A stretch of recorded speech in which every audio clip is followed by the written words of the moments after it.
또 자기를 의롭다고 믿고 다른 사람을 멸시하는 자들에게 이 비유로 말씀하시되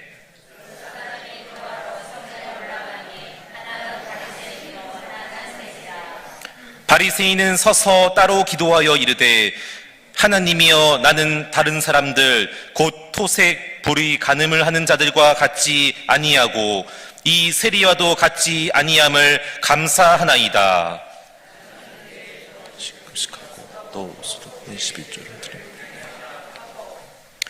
세리는 멀리 서서 감히 눈을 들어 하늘을 쳐다보지도 못하고 다만 가슴을 치며 이르되 하나님이여 불쌍히 여기소서 나는 죄인이로소이다 하였느니라. 내가 너희에게 이르노니 이에 저 바리새인이 아니고 이 사람이 의롭다 하심을 받고 그의 집으로 내려갔느니라. 무릇 자기를 높이는 자는 낮아지고 자기를 낮추는 자는 높아지리라 하시니라. 아멘. 유럽의 역사를 바꾼 전쟁 가운데 포에니 전쟁이라는 게 있습니다. 1차, 2차, 3차까지 있었는데 특별히 2차 포에니 전쟁은 카르타고라가 그때 신생 국가인 로마를 침략하기 위해서 알프스 산맥을 코끼리를 타고 갑자기 넘어가 가지고 로마 근처까지 멸망진처 직전까지 갔던 유명한 사건입니다. 그래서 그때 로마의 유행어가 한니발이 온다 그러면 어린아이가 뚝 그쳤다고 그래요. 그래서 우리 어른들도 그런 속담이 있죠. 꼬맹이가 울면 호랑이 온다 그러면 안 울어. 애가 계속 울어요. 꽃감 줄게 하면 갑자기 애가 뚝 그쳐서 호랑이가 밖에서 그 소리를 듣고 나보다 더 무서운 놈이 있다고 도망갔다는 그런 우리나라 속담처럼 한니발이란 말만 들으면 로마의 꼬맹이들이 뚝 그쳤답니다.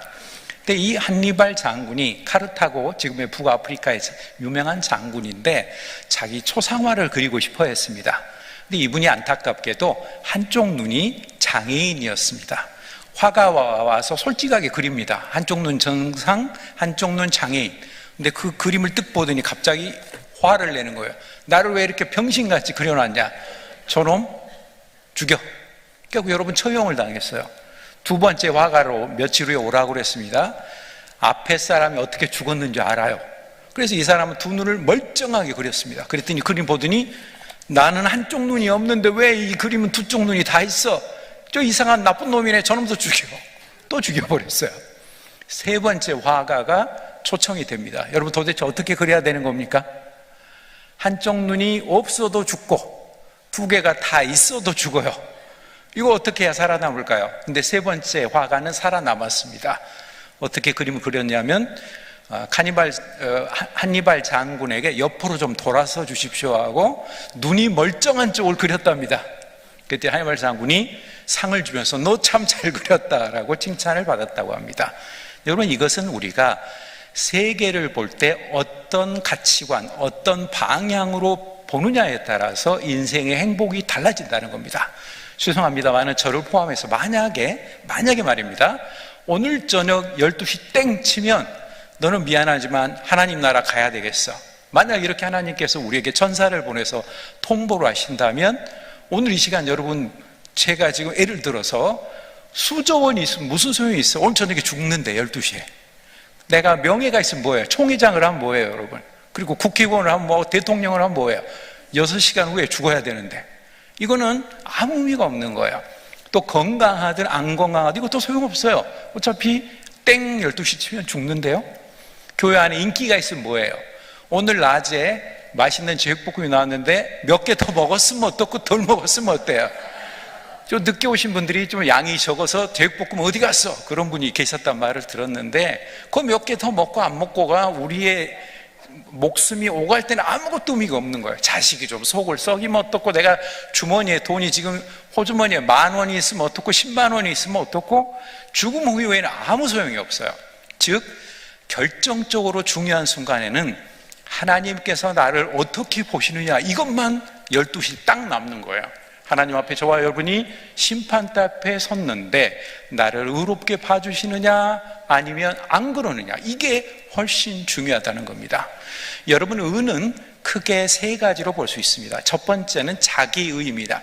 내가 생각할 때 이만하면 나는 일산 명성교회 성도로서 괜찮은데 그런 분이 계세요. 근데 문제는 옆에 사람이 그렇게 안 봐줘요. 에이, 이 권사 저거 나쁜 여자야, 이러면 그때부터 불편해요. 이게 여러분 두 번째 의인, 상대적인 의입니다. 예전에 중국 고사에 전쟁이 일어나니까 어떤 사람이 너무 겁이 났어요. 도망을 갔어요. 한 50m쯤 걸어갔는데 앞에 100m 앞에 도망가는 탈영병이 보이더랍니다. 근데 50m 도망간 사람이 그 사람을 비웃었대요. 저 새끼 봐라, 나보다 더 먼저 그렇게 도망간 놈이 있다. 근데 그것을 50보 100보라는 격언을 씁니다. 앞에 도망간 사람이나 뒤에 도망간 사람이 똑같은 사람이라는 거예요. 어차피 도망간 건 똑같은데 조금 더 나쁜 짓을 하고 조금 덜 했다고 해서 이거는 별 의미가 없어요. 상대적 의는 다른 사람에게 내가 보이기 위해서 위선이라고 하는 가면을 주로 쓰고 살아갑니다. 굉장히 피곤해요. 자기도 속여야 되고 다른 사람도 속여야 돼요. 제가 심리학 책 가운데 거짓말의 기본 원리라고 하는 책을 보고 참 깜짝 놀랐어요. 뭐가 있냐면 여러분, 거짓말을 하는 사람도 최소한의 기본적인 여러분 진리를 알고 있어야 된다네요. 그래야 거짓말을 할 수 있답니다. 내가 어느 정도는 진리를 알고 있어야 요걸 가지고 다른 사람을 속여먹을 수 있는 거예요. 그러니까 기본적인 진리로 공부를 해야 된대요. 아주 머리 아프더라고요. 생각보다. 그냥 정직하게 살면 편한데 남을 둘려먹으려고 속여먹으려고 하니까 내가 어느 정도 진실을 알고 있어야 되는 골치 아픈 일이 사실은 거짓말쟁이에 있어야 돼요. 자, 이렇게 자기 의도 어렵고요, 또 상대적인 의도 어렵습니다. 세 번째는 하나님이 인정하시는 의입니다. 성도 여러분, 우리 모두 이렇게 하나님이 인정하시는 의 속에 들어갈 수 있기를 바랍니다. 하나님이 나를 인정하시면요, 사람이 비록 좀 인정을 안 해줘도 괜찮아요. 내가 내 진실을 알고 있고 하나님이 알고 있어요. 그래서 그게 성도의 길이요, 나아가서 순교자들의 길입니다. 6.25 전쟁이 터져서 총을 탁 겨눠요. 공산당이 너 예수 안 믿겠다고 해. 안 그러면 너 죽일 거야? 하나님이 아십니다. 내가 비겁하게 목숨을 살기 위해 하나님을 배반할 수 없습니다. 그렇게 죽으신 분이 손양원 목사님이시고 또 증도의 문중경 전도사님 같은 분들, 또 전국적으로 많은 기독교 순교자들이 나왔어요. 그분들은 공산당이 인정해주는 의가 아니라 하나님이 인정해주는 의, 그리고 내가 부모로부터 또 스스로 믿고 있었던 진리를 지키기 위해서 죽은 겁니다. 바로 거기에 진정한 의미의 의가 있다고 할 수 있습니다. 오늘 본문은 예배를 드리는 사람의 두 가지 태도가 나옵니다. 먼저 바리새인과 세리라고 하는 두 사람의 공통점이 있어요. 두 사람 다 성전에 기도하러 왔습니다. 이거는 예배 드리러 왔다, 이렇게 표현할 수도 있어요. 선교 중요합니다. 전도도 중요하고요, 봉사, 구제, 헌금, 봉사활동 다 중요합니다. 근데 여러분, 더 중요한 게 있어요. 우리가 왜 그리스도인인가는 하나님을 경배하고 하나님을 예배드리고 그리고 그 안에서 나를 발견하고 하나님을 알과 나를 아는 것을 동시에, 이 두 가지 사건을 동시적으로 하는 것, 바로 이게 하나님을 아는 것입니다. 그리고 이것이 워십 서비스라고는 예배의 의미입니다. 종교개혁가 칼뱅은 유명한 말을 했습니다. 하나님을 알지 못하고 나를 아는 것은 어리석은 거다. 하나님을 바르게 알아야 나를 알 수 있다.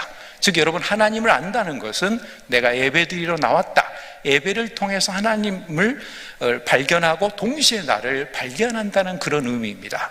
자, 이렇게 예배드리러 나왔다는 공통점이 있어요.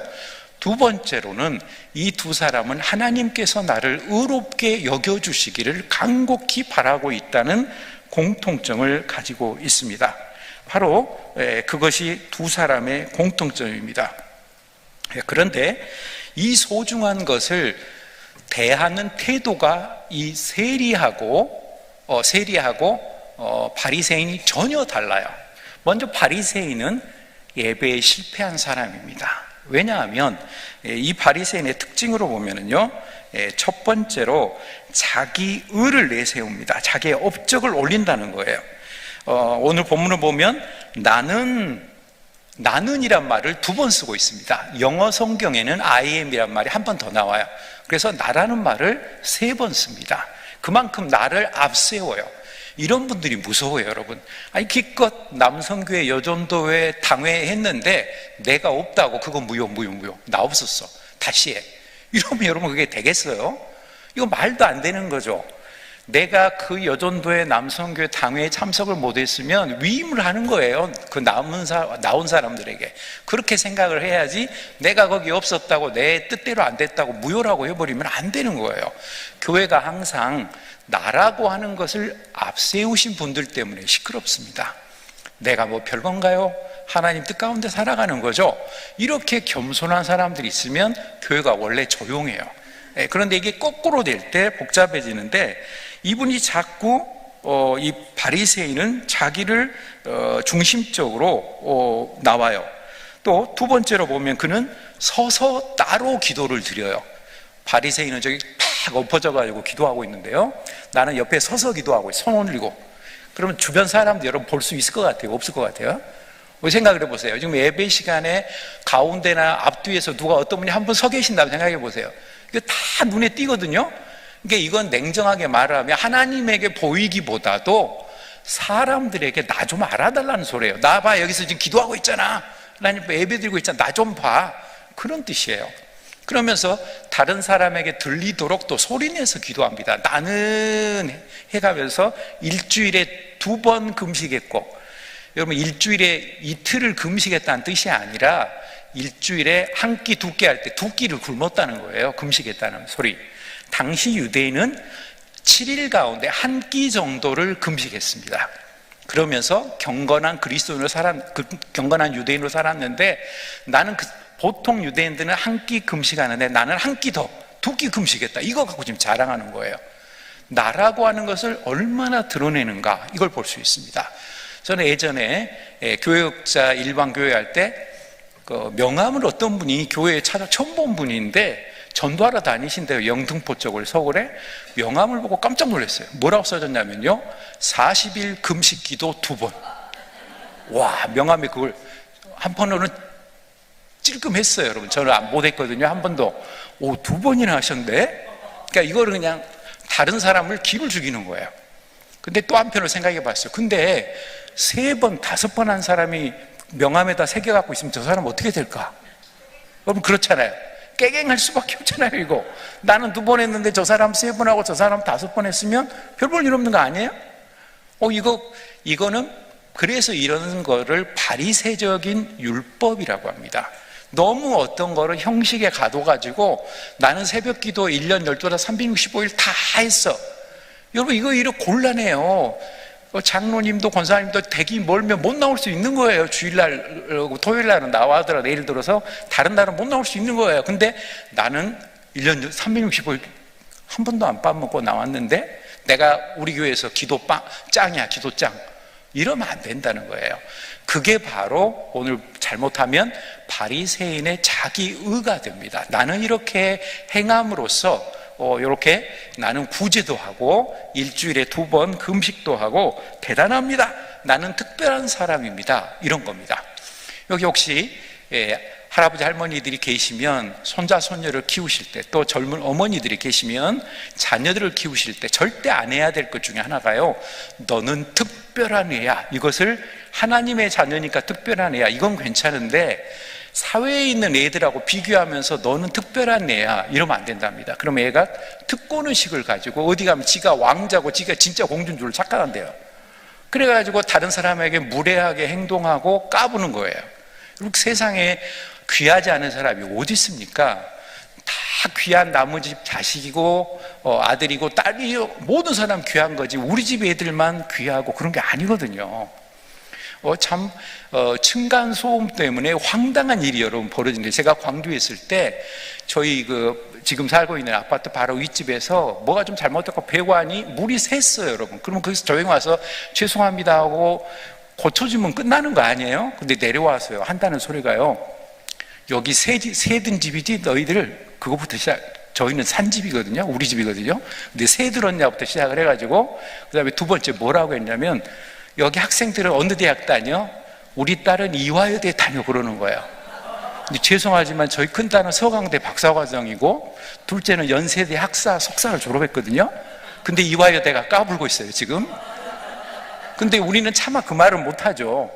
근데 그게 여기와 뭔 상관이 있어요? 그냥 물이 샜으면 자기가 미안하다고 하고 고쳐주면 끝나는 건데, 쓸데없이 세입자면 어떻고 주인이면 어떻고 대학을 뭐 어디 다니면 이것 가지고 막 그러는 거예요. 그러다가 나중에 이제 깨갱거리고 미안하다고 그러고 고쳐주고 가긴 갔는데, 여러분 때로는 우리가 본질을 어기면요 이게 더 심각해집니다. 지금도 그 윗집 때문에 저희가 힘들어하는 것 중에 하나가, 추석하고 설날만 되면 꼭 꼬맹이가 와서 쿵쾅쿵쾅쿵쾅 돌아다녀요. 저희 집 벽에다 붙여놔요. 손자가 왔는데 죄송합니다. 그것만 붙여주고 그냥 가요. 그러면 우리 큰딸이 막 화가 나고 난립니다. 이번 추석에 사과가 한 박스, 포도가 한 박스가 왔어요. 미안하다고 처음으로. 그래서 할 수 없이 우리도 그냥 있을 수 있냐. 그래가지고 또 파리바게뜨 빵을 또 사다가 위에 올려다 주고 그랬는데, 사실은 내가 특별한 사람이라고 착각을 할 때 그때 문제가 된다. 그것을 느껴집니다. 여러분, 사실 오늘 바리새인은 내가 특별한 사람이다, 이것에 근본적인 문제가 되는 것입니다. 사실 우리가 자랑할 게 많죠. 지적인 자랑, 경제적인 자랑, 건강 자랑, 자녀가 잘된 거, 또 뭐 내가 국민연금 얼마 받는다, 사학연금 얼마 받는다, 뭐 이런 거 갖고 막 자랑을 하려면 끝이 없어요. 할 게 없으면 머리카락이 뭐 검다, 뭐 이런 것까지도 뭐 할 수 없이 자랑하면, 저도 염색한 머리가 아니거든요. 그러니까 이런 거라도 억지로 자랑을 뭐 할 수는 있겠죠. 근데 그게 본질적인 것은 아니라는 겁니다. 오늘 중요한 것은 하나님 앞에서 나를 내려놔야 되는데, 예수님은 뭐라고 하셨냐면요, 기도를 많이 했다고 여러분 다 이루어지나요? 하나님이 들어주셔야 되죠. 그 다음에 내가 선한 일을 많이 했다고 그게 꼭 좋은 겁니까? 때로는 내가 선한 일을 했는데요, 그 사람이 오히려 게을러질 수 있어요.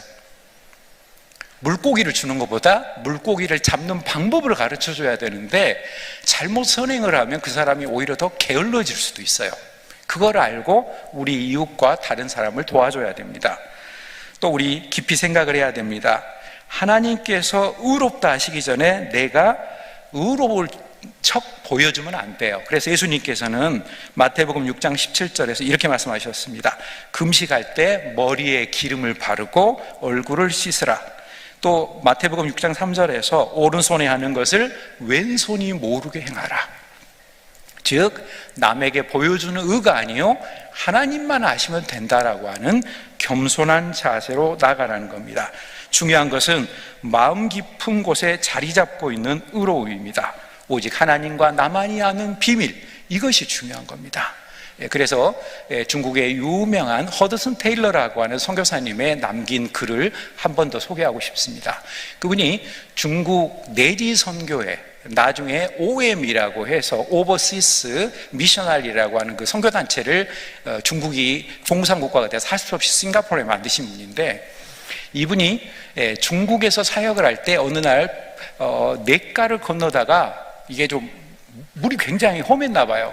빠져 죽게 생겼어요. 근데 중국 사람이 거기를 들어와서 자기를 건져내 줬어요. 너무 고마워서 고맙다고, 이름이 누구고 어디 사는 누구십니까? 그럼 제가 꼭 후히 대접하겠습니다, 살해하겠습니다. 그랬더니 중국 사람이 이 선교사님 알았나 봐요. 뭐라고 말을 하고 갔냐면, 선교사님 어디 성경에 선한 사마리아인이 이름이 있던가요? 하고 인사하고 가버리더랍니다.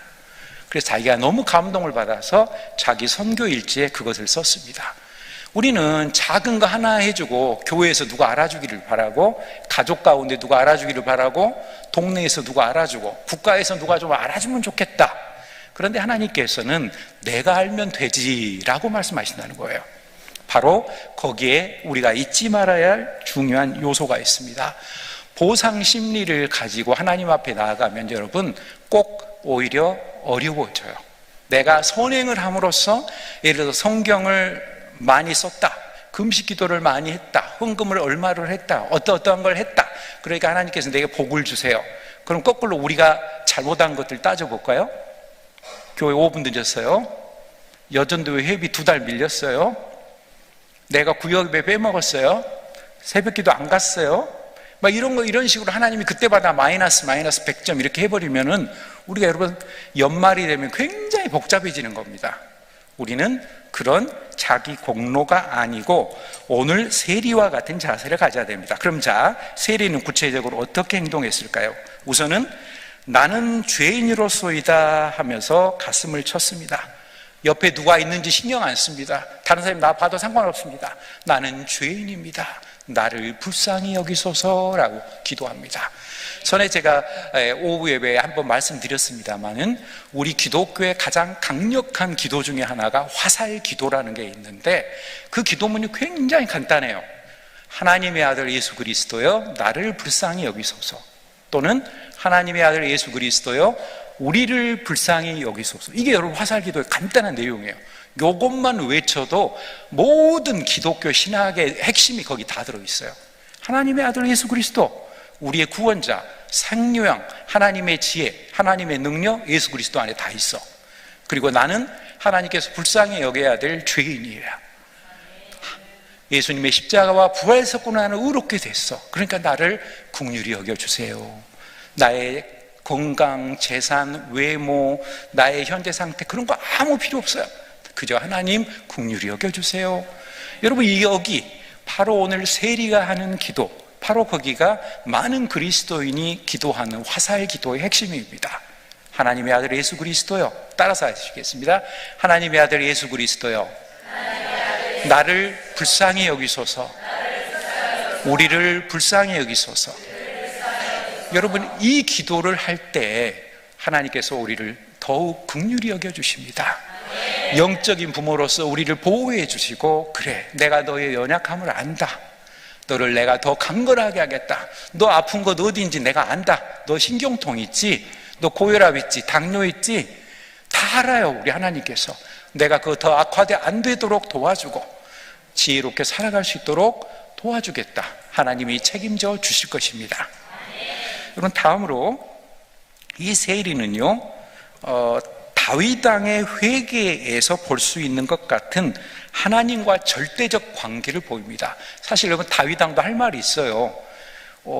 나단 선지자가 오셔갖고 이야기했거든요. 뭐라고 이야기했냐면, 어떤 사람이 양이 100마리가 있습니다. 아주 럭셔리하게 잘 살아요. 근데 세상에 이 주인이 100마리나 있는 사람이 양을 한 마리밖에 없고 어린 딸처럼 키우는 한 마리인 양인 사람을, 그 양을 빼앗아다가 자기 손님에게 접대해버렸습니다.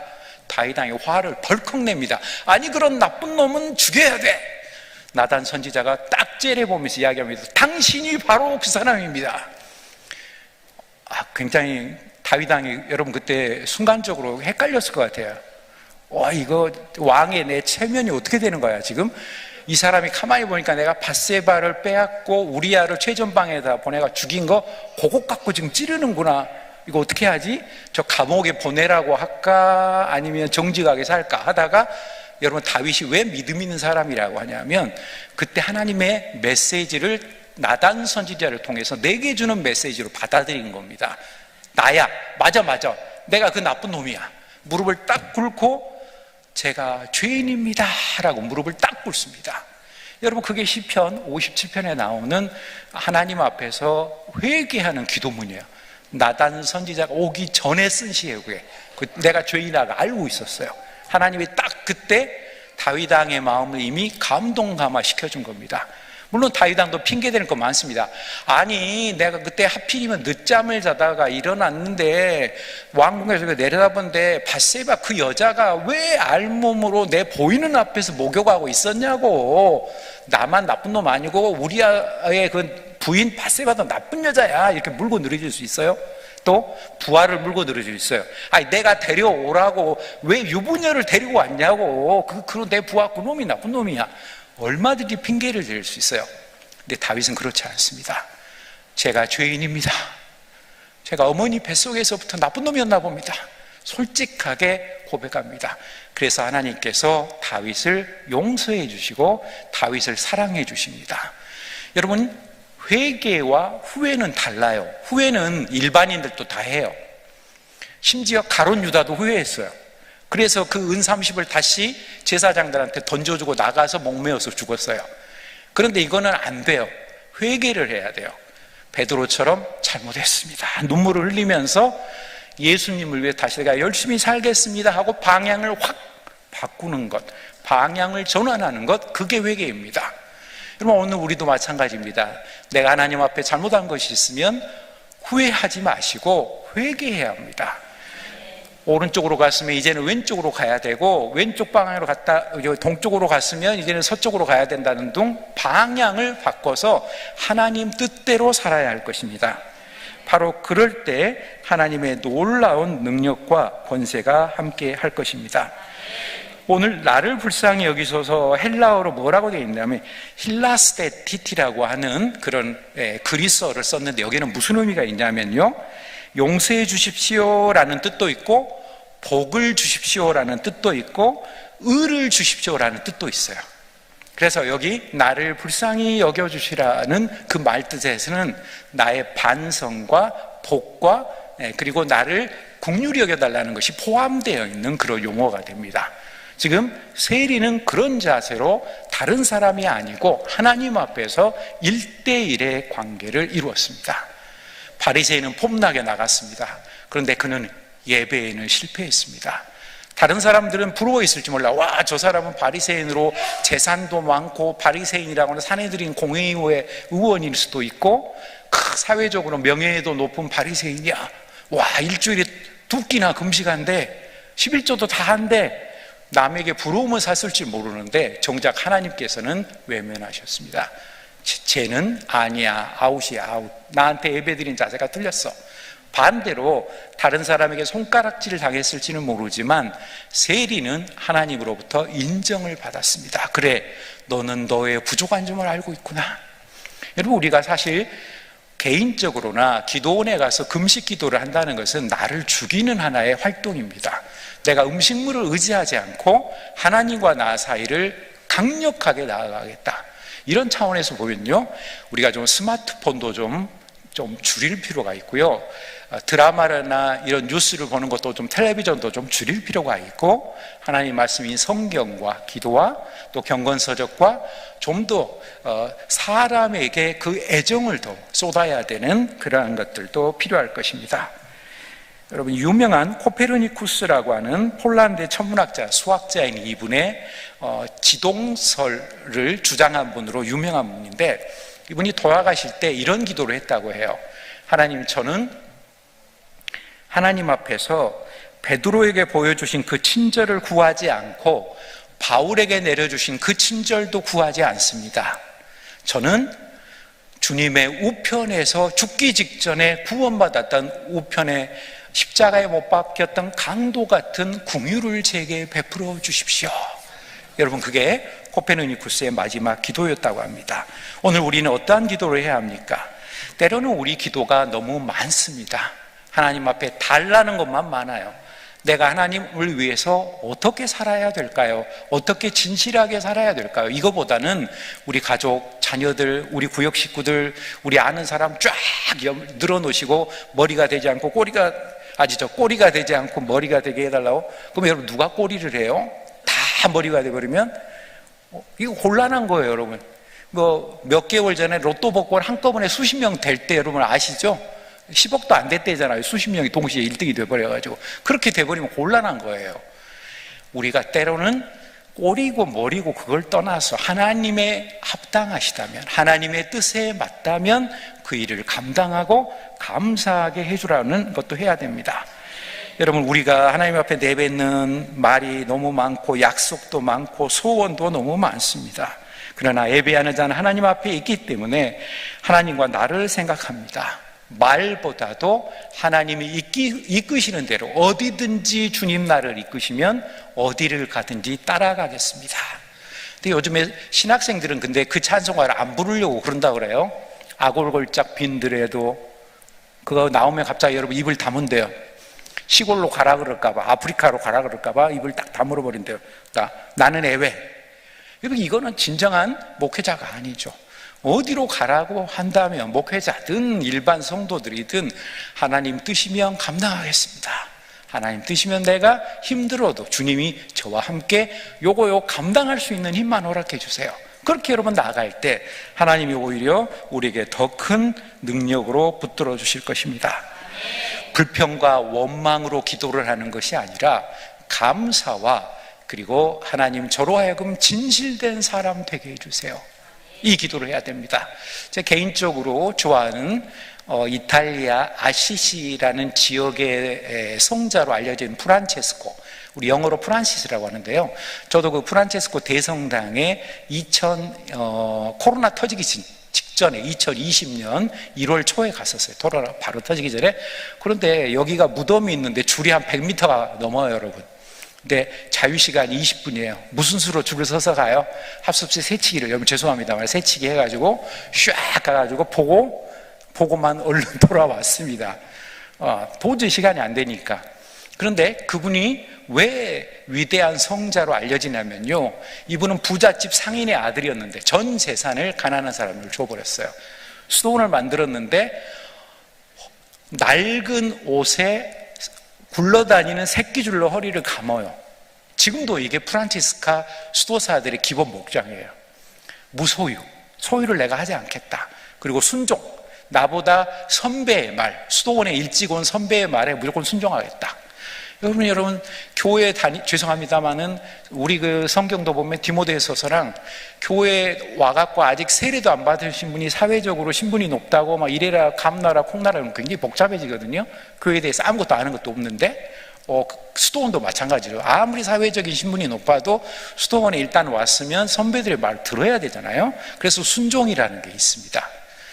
그리고 청빈하고 순종하고 그리고 순결, 하나님 앞에 영적으로 순결하게 살자, 그런 모토로 가지고 있는데 어느 날 하나님 앞에 간절히 기도하고 있는데 놀라운 이적을 체험합니다. 예수님께서 딱 나타나셨어요. 프란시스 앞에. 프란시스야, 네가 원하는 것은 뭐든지 한 가지 꼭 들어주마. 너는 무엇을 나에게 구하겠느냐? 자, 여러분 같으면 뭘 구하시겠어요? 다음 주 돌아오는 토요일 날 로또 복권 1등. 경제적으로 어려우신 분들은 이거 다 하실 거예요. 두 번째로, 이제 미안하니까 제 고질병 좀 없어지게 해주세요. 이거 좋잖아요, 여러분. 고혈압 없어지고 당뇨 없어지고 막 신경통 없어지고 아픈 허리 다리 없어지고 건강하면 좋잖아요. 근데 이런 거 구하지 않았어요. 이 프란시스는 딱 한 가지 구했답니다. 주여, 나의 전부여, 저는 예수 그리스도 당신만을 원합니다. 그리고 한 가지 부탁이 있는데, 주님이 십자가에서 못 박혀서 죽으셨던 그 흔적을 저에게도 허락해 주세요.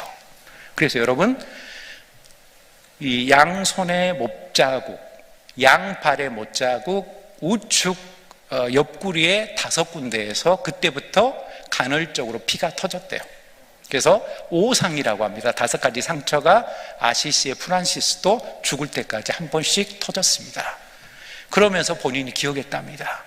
주님은 나를 위해서 이렇게 십자가를 지셨는데 내가 하나님 앞에서 돈을 달라, 건강을 달라, 우리 자녀들 잘 되게 해주라, 구질구질하게 이런 기도가 아니라 하나님의 뜻대로 우리 자녀들을 하나님 자녀답게 살게 해주시고, 세상이 인정하는 사람이 아니요 하나님이 인정하는 사람, 여러분 이렇게 기도한다면 아시시 프란시스가 믿음의 승리자로 우리에게 지금도 기억이 되듯이 우리 모두가 하나님께서 인정해 주시는 그리스도인이 될 수 있을 것입니다. 예수 그리스도께 사랑하시는 일사명성교회 성도 여러분, 우리는 주님께 무엇을 구하여야 되겠고 어떤 예배자로 나가야 될까요? 먼저는 예배를 성실하게 드려야 되겠습니다. 교회에 출석하지 않은 사람, 불행한 사람입니다. 동시에 더 불행한 사람이 있는데, 교회에 나왔는데 예배 시간에 딴 생각하고 하나님을 예배하는 게 아니라 엉뚱한 생각으로 머릿속이 꽉 차 있고 예배 드리지 못한 거, 사실 나와 있는 그 자체로도 나쁜 것은 아니지만 곤란한 문제가 됩니다. 그렇다면 오늘 바리새인과 같이 몸만 나와 있는 자가 아니요, 저와 여러분은 세리처럼 진실된 그리스도인으로 하나님 저를 불쌍히 여겨주세요. 하나님 믿음의 가정, 우리 일산명성교회가 진정으로 이 일산과 파주 지역, 한국 땅을 이 딱딱해진 영적으로 이거를 부드럽게 이렇게 갈 수 있는 영적인 쟁기와 같은 역할을 하게 해주세요. 그런 일에 나를 사용해 주세요. 여러분 이렇게 나아갈 때 우리의 미래가 달라질 것입니다. 세상에서 모든 일에 실패해도 괜찮습니다. 하지만 예배만큼은 성실하고 성공해야 합니다. 바로 그럴 때 하나님께서 우리에게 더욱 십자가의 은혜를 내려주시고 하나님의 자녀됨을 확증해 주실 것입니다. 나아가 내가 너를 사랑하노라 하시는 말씀을 들을 수 있는 예배자가 될 수 있을 것입니다. 주님은 요한복음 4장에서 우리에게 분명하게 말씀하셨습니다. 하나님은 영이시니 신령과 진정으로 예배 드릴지니라. 기도하시겠습니다.